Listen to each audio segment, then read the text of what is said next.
Dear esteemed audience of Mindful Finance Channel, in the hurried flow of modern life, we often relentlessly seek wealth, sufficiency.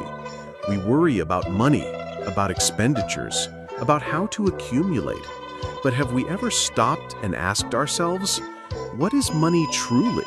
And how can we achieve sustainable wealth, not only materially, but also in terms of peace of mind? Today, we will together explore a profound teaching of the Buddha, a truth that has been verified over thousands of years of history and still holds its value in today's era. Dana and offerings, the foundation of financial merit. Perhaps many will be surprised to hear about the connection between dana, offerings, and personal finance. Will giving make us poorer? Or on the contrary, is it the key to opening the door to prosperity? Let us find out. Before delving into dana and offerings, we need to change our perception of money. In modern society, money is often considered the ultimate goal, a measure of success. But under the light of Buddhist Dharma, money is merely a means, an energy, and a karmic result of the seeds we have sown. Money is a means. It helps us sustain life, perform good deeds, take care of ourselves and our families, as well as contribute to society. Money is energy. It is always flowing, not stagnant. Holding on to money excessively can cause that energy to stagnate. Money is a karmic result. This is the crucial point. The Buddha taught that all the wealth and sufficiency we possess today are the results of past acts of dana, offerings, and helping others. Conversely, financial difficulties are also the consequence of stinginess, not knowing how to share. Understanding this, we will no longer blindly chase money, but will know how to sow good causes to reap sweet fruits. Dana is the act of giving, sharing what one has with others. However, dana is not simply discarding money. It is an art, an action that requires intention and wisdom. The Buddha pointed out many different forms of dana, not limited to material possessions. Material dana, giving material things, includes offering food, clothing, medicine, shelter, and money. These are basic forms, meeting essential needs for life. Importantly, when giving material dana, give with a joyful heart, without expectation of return, and give things that are truly useful to the recipient. Dana, giving dharma, knowledge, is the act of expounding Buddhist dharma, sharing good teachings to help others understand the truth and escape suffering, or helping others learn, imparting knowledge and skills so they can be self-reliant and develop themselves, printing and distributing scriptures and dharma materials. Dharma dana is considered the noblest form of dana, as it helps liberate the soul, transcending the cycle of rebirth. When we help others gain wisdom, we are also sowing seeds of wisdom for ourselves. Fearlessness dana, giving fearlessness, peace, is the act of protecting and sheltering the weak and oppressed, helping those in danger, freeing them from fear, speaking comforting and encouraging words, resolving conflicts, bringing peace to others, and not harming any living being, abandoning killing.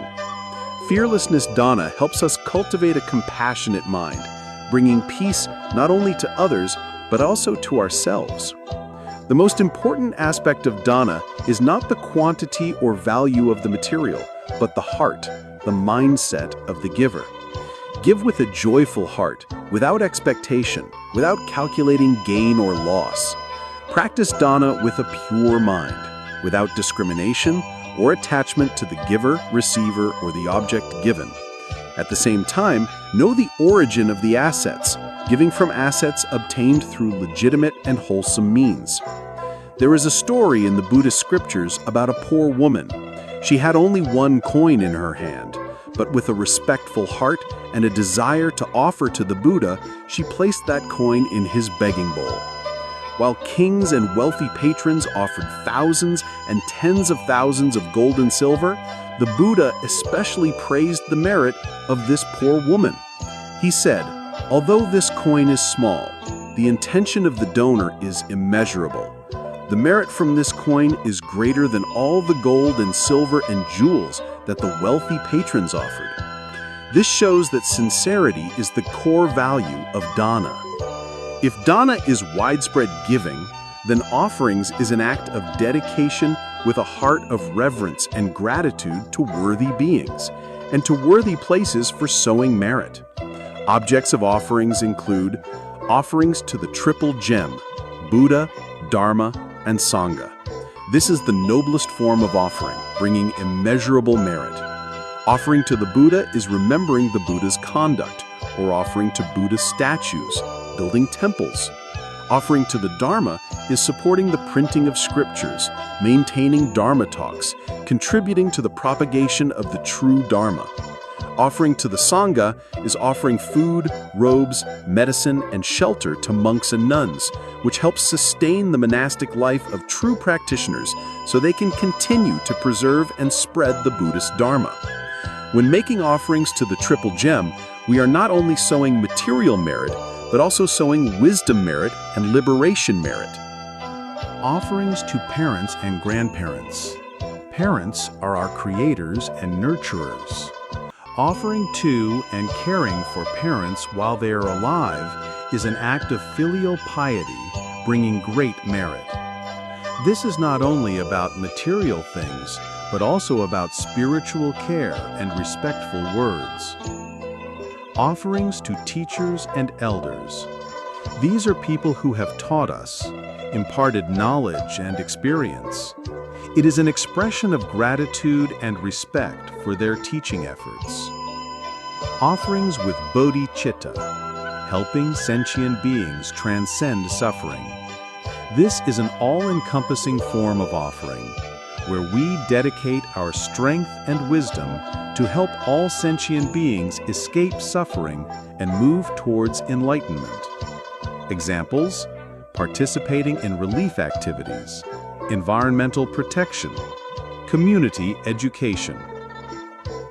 The benefits of offerings for personal finance are immense. Making offerings with a pure heart and reverence is how we sow good seeds in the supreme field of merit. These seeds will sprout and bear abundant and sufficient karmic results in the present and future.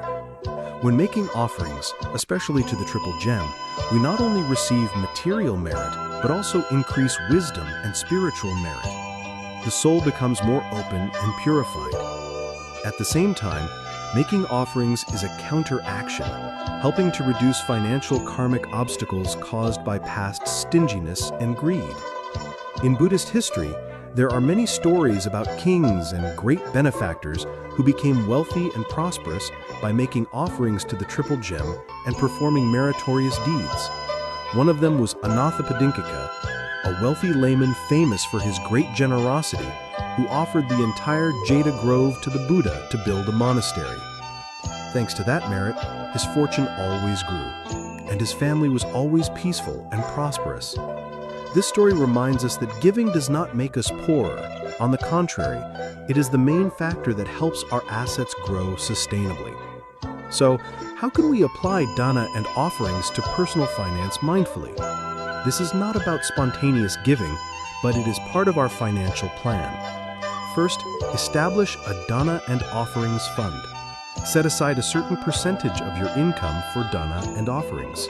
Whether it's 1%, 5%, or 10%, what's important is the consistent maintenance and the intention.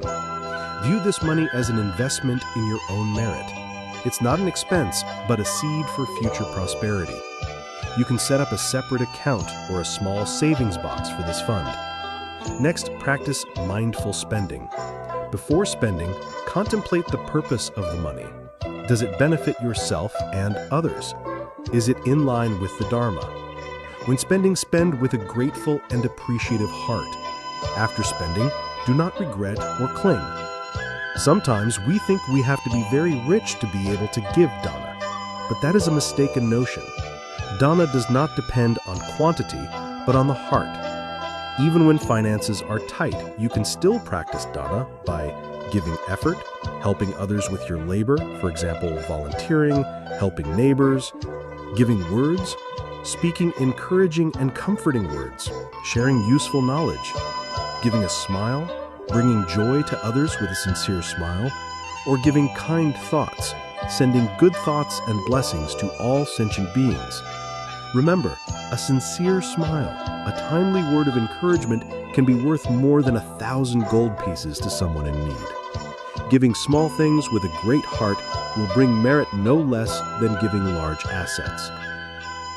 When we practice Dana and offerings with a mind of wisdom and compassion, we will gradually achieve the state of getting rich without suffering, living sufficiently without lack. Getting rich without suffering.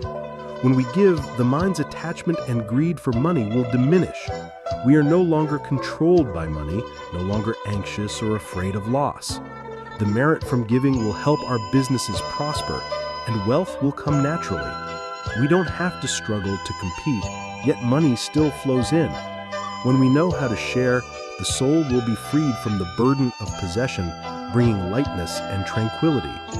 Living sufficiently without lack. Buddhist Dharma teaches that sufficiency does not lie in the amount of possessions, but in contentment within the heart. When we are content, we will feel rich even with little. When we are no longer overly attached to money and are willing to give, the universe will find a way to compensate us. Opportunities and unexpected sources of income may appear, or we may be able to use our assets more effectively. Merit is not only expressed through money, but also through abundant health, harmonious relationships, and a happy family. These are invaluable assets that money cannot buy. Dear esteemed audience, Dana and offerings are not just acts of charity, but profound Buddhist practices, a solid foundation for all prosperity and peace in life. When we understand and practice correctly, money will no longer be a burden, but will become a tool to sow merit, to live a more meaningful life. Let us start today, even with a small action. Contribute a small amount to a charity you trust. Buy a meal for a homeless person. Help a friend in need. Share useful knowledge with someone. Or simply a sincere smile, a genuine greeting. Every wholesome seed we sow, no matter how small, will sprout and bear fruit. Let our finances not only be a source of worry, but a flow of compassion and wisdom, bringing merit to ourselves and to all beings. Remember that true wealth lies in an open heart, in the ability to give unconditionally. When we give, we are truly receiving. If you find this teaching useful, please like this video, share it with your friends and family, and subscribe to the Mindful Finance channel to spread the beautiful values of applied Buddhist Dharma in life. Let us together build a community of mindful prosperity, where sufficiency comes from inner peace from the wholesome seeds we sow every day. May you always be peaceful, happy, and prosperous in the true Dharma. Namo Buddhaya.